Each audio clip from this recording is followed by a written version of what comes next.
مرحبا. بغية لتقديم أفضل الخدمات للمواطن الكريم ولتبسيط الإجراءات، أطلقت مديرية المرور العامة خدمة لوحدك لبيتك.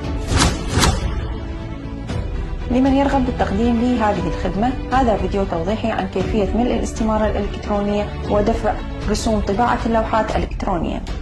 نضغط على رابط الخدمة. أنا موافق على الشروط والتعليمات. تسجيل الدخول عبر بوابة أور. هنا يتم ملء البيانات الشخصية: الاسم الكامل واللقب، اسم الأم الثلاثي وتاريخ الميلاد، رقم الهاتف والمحافظة، أيضا اسم المنطقة والمحلة، الزقاق، رقم الدار، أقرب نقطة دالة، وأيضا رقم الهوية الموحد.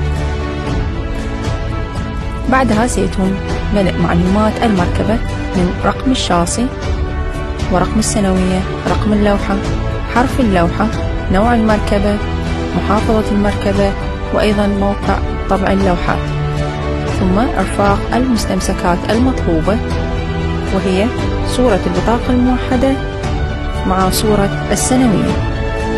نضغط حفظ. ستظهر لك استمارة مع الباركود، احتفظ بها. من داخل الموقع وبعد وصول الإشعار إلى حاسبة الموقع تسحب الاستمارة، وبعدها تدقق سرقات وغرامات وأيضا تؤرشف.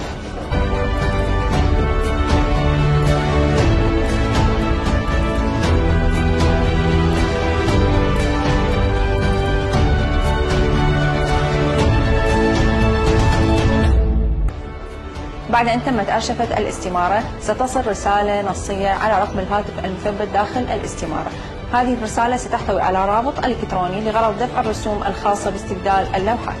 بعد وصول الإشعار بأن المواطن قام بدفع الرسوم إلكترونيا سيتم طباعة اللوحة.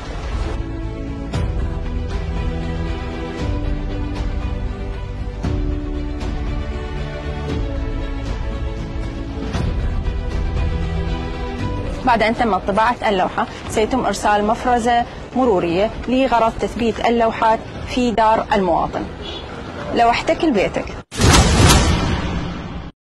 رابط الاستمارة تجدونه في الوصف أسفل الفيديو.